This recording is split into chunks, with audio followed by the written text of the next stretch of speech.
Bienvenue sur la chaîne Akhala Biologie. C'est la chaîne dédiée pour donner des cours en biologie comme spécialité ou comme module.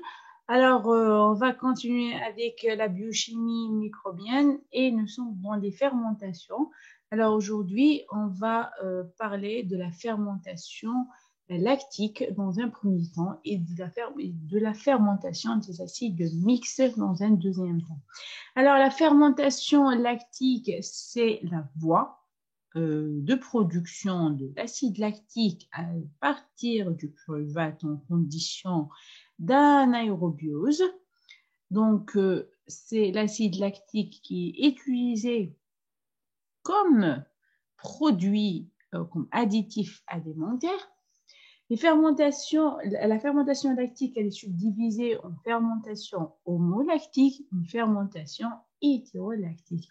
Et les deux types de fermentation interviennent dans la fabrication de nombreux produits alimentaires, tels que la produit du fromage, les salisons, les saumures de légumes, etc. Donc, il y a une grande application de la fermentation lactique dans le monde agroalimentaire. Donc, la fermentation lactique, c'est deux types, homolactique et hétérolactique. Et on commence avec la fermentation homolactique. La fermentation homolactique, qui se passe dans 99% des cas, elle est effectuée par tous les membres du genre bactérien de Streptococcus, Pediococcus et Microbacterium, et par beaucoup de lactobacillus, et par certains bacillus et certains moisissures, tels que les phycomycètes ou les oomycètes. Hein, voilà, ce sont les micro-organismes qui sont capables de faire la fermentation homolactique.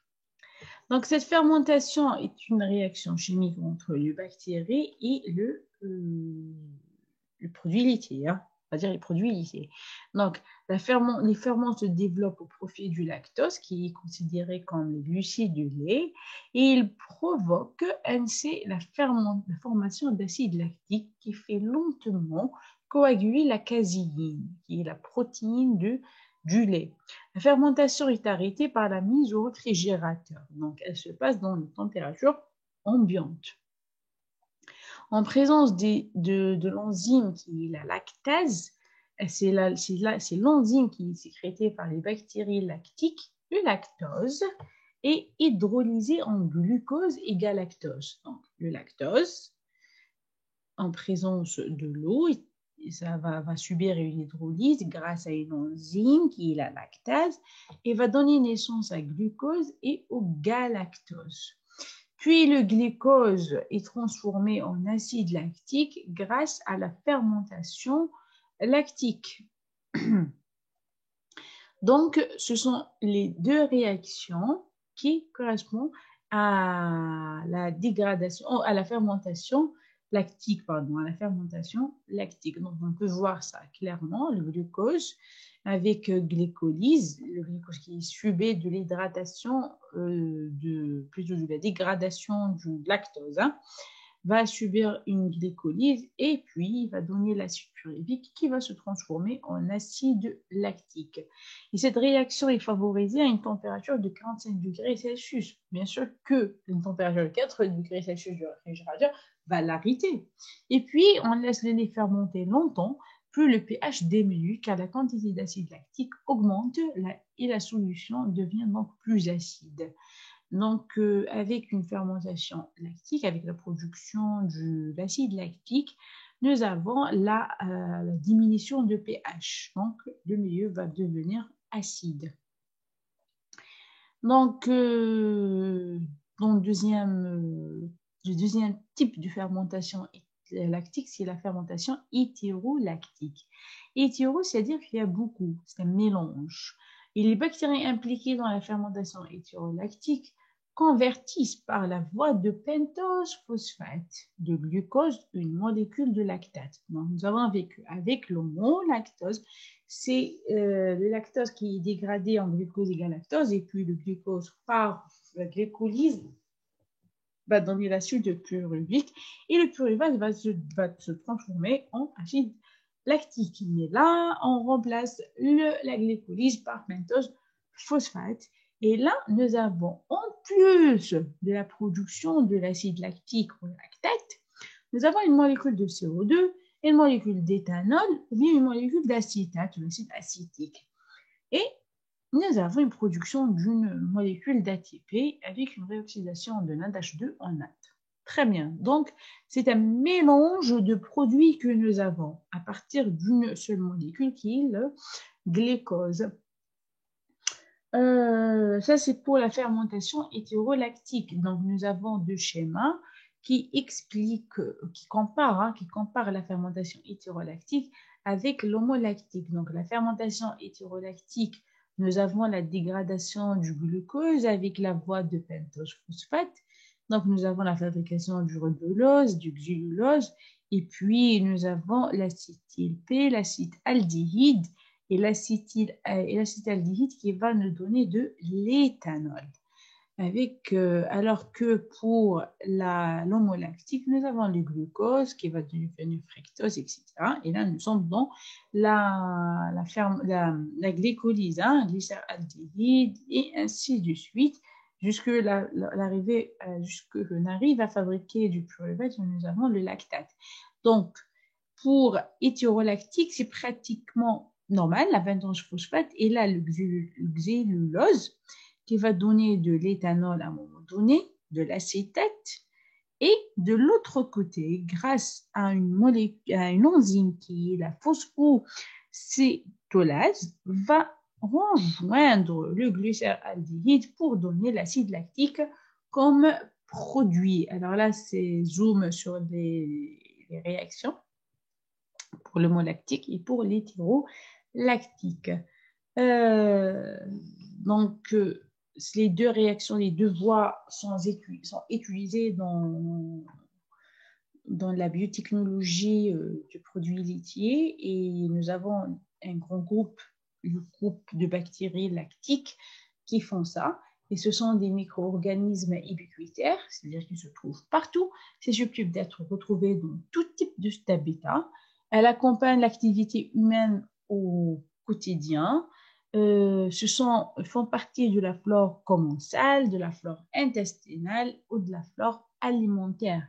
Une caractéristique commune qui permet cependant de les unifier en un seul vaste groupe qui est leur capacité à fermenter les hydrates de carbone en acide lactique.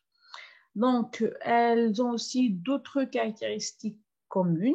Elles forment la base de leur classification, ce qui participe à leur classification, pardon. Donc, ce sont des bactéries gram positifs, H sporulés, anaérobies, catalase négative, oxydase négative. Le pourcentage JC de leur ADN varie entre 33 à 54%. Donc, ce sont des bactéries à faible pourcentage CG. Elles ont le métabolisme chimio-organotrophe, et donc elles utilisent comme source énergétique des substrats hydrocarbonés tels que les sucres, les alcools, les acides organiques, etc.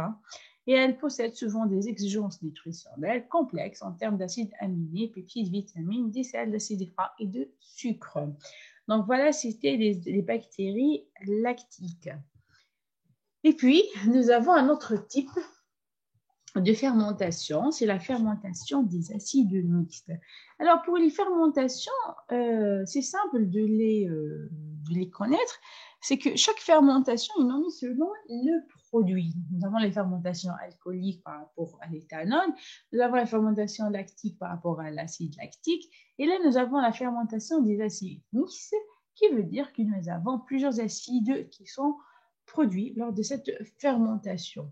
Donc, c'est une fermentation qui est réalisée principalement par les entérobactéries appartenant au genre Escherichia coli, Salmonelle, Proteus, Shigella et Yersinia.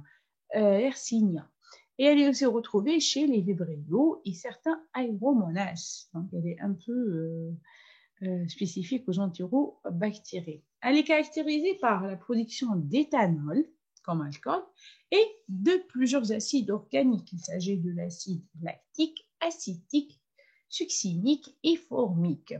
Donc, certaines espèces telles que Escherichia coli, Proteus, certains de Salmonelle possède l'hydrogène-lyase formique et décompose immédiatement l'acide formique en H2 et CO2 à pH neutre ou acide.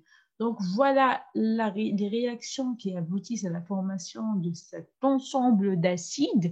Donc, nous avons d'un côté l'acétyl-CoA, qui est considéré comme le précurseur, pardon. L'acétyl-CoA, grâce à deux réactions de déshydrogénation, va donner de l'éthanol qui va se transformer en éthanol. Nous avons aussi l'acétyl-CoA qui va donner de l'acétate.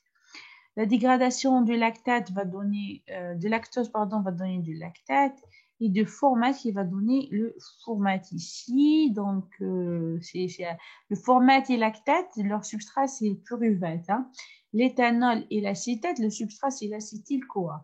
Alors que le succinate, il est fabriqué dans le cycle de Krebs. Donc, il y a plusieurs métabolismes qui se passent. En même temps, on a la production de ces acides mixtes, lactate, formate, l'acétate, l'éthanol et succinase. Donc, un ensemble de produits. Alors, le lactate qui résulte de la dégradation du pyruvate via la lactate déshydrogénase, cette réaction permet la régénération d'une molécule de NAD à partir de NADH+. Le formiate formé via le pyruvate formiate, lyase, à partir du pyruvate, donc nous avons le pyruvate comme substrat commun, une molécule d'acétyl-CoA est également formée au cours de cette réaction. Et là, nous avons le succinate qui est généré par le pyruvate carboxylase à partir du pyruvate ou par la phosphoinol pyruvate carboxylase à partir de phosphoinol pyruvate. La production de succinate est une voie minoritaire de la fermentation des acides mixtes chez Bacillus cereus. Parce que les bacilles, ce sont des bactéries aérobies. Alors, nous avons aussi l'acétate qui est successivement synthétisé à partir de l'acétyl-CoA par la phosphotransacétylase et l'acétate kinase. Donc, la synthèse d'une molécule acétate est accompagnée par la production d'une molécule d'ATP. Et enfin, nous avons comme produit l'éthanol qui est formé à partir de l'acétyl-CoA par l'alcool déshydrogénase E et A. Et la synthèse d'une molécule d'éthanol régénère deux molécules de NAD à partir de NADHH+. Donc voilà, ce sont les produits de la fermentation des acides mixtes avec les réactions qui en permettent leur production ainsi que les conditions qui ont participé à ça. Donc, j'ai présenté dans ce cours la fermentation, deux types de fermentation, la fermentation lactique et la fermentation des acides mixtes, qui sont très utilisés dans la biotechnologie et l'industrie. Donc, voilà, on arrive à la fin de cette séance et je vous dis bon courage. J'espère que le cours était clair, simple. Et si vous avez des questions, n'hésitez pas à les poser dans les commentaires. Je suis là pour les lire et pour vous répondre. N'hésitez pas surtout de partager cette vidéo car la science, elle est faite pour qu'elle soit partagez, abonnez-vous à cette chaîne. Bientôt, on va faire des séances de révision juste avec la période des examens.